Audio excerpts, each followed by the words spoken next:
Good morning and welcome to Wednesday morning's Mom Sense Minute Scripture Study.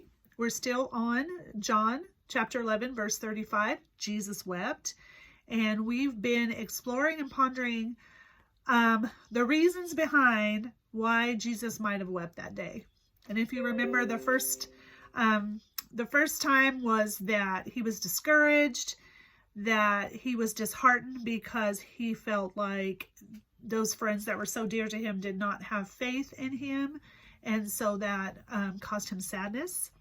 Monday, the idea was that perhaps he grieved in such a way because he saw his friends grieving like that, and we talked about how when we see our friends sad and full of sorrow and we see them crying, we oftentimes feel that emotion and cry along with them.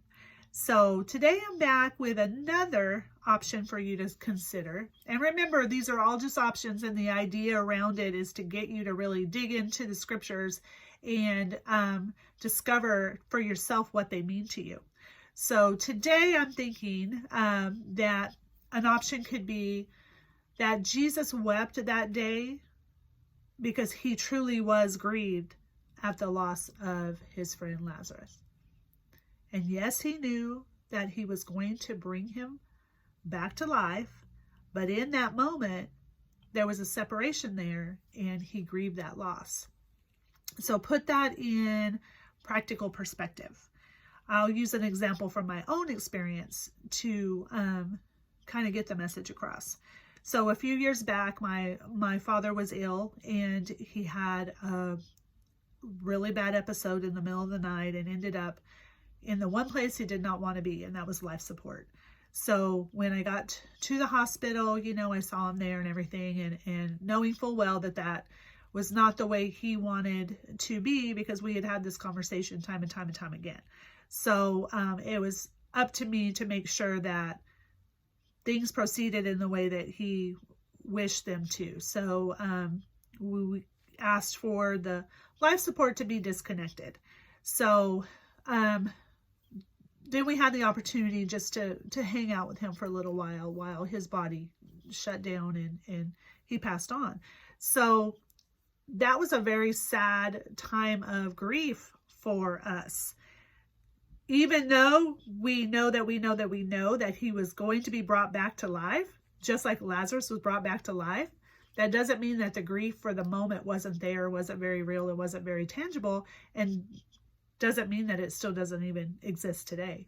But the experience of the separation from my father was very grieving for me, even though I knew that where he would be brought back would be such a more beautiful place than where he was with me.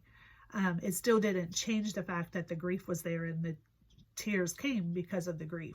So that's my thought today, that Jesus cried because he was sad, because his friend had passed. Even though he knew what was to come, he was still experiencing that separation from him in the moment. So that's just another option for you to think about.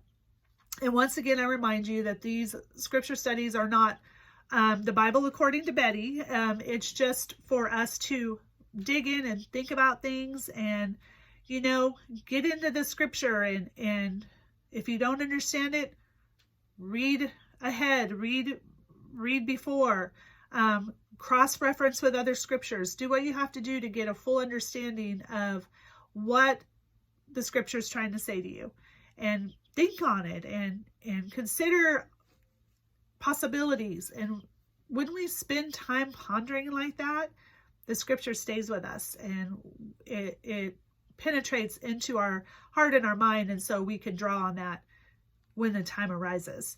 And it's really easy to memorize a scripture that's as short as Jesus wept, but this applies to other scriptures as well. If we can spend some time studying and really digging in, then they take on a real meaning to us, and we take ownership of them, and they become part of who we are. So that's the purpose, and I would love to hear your comments today.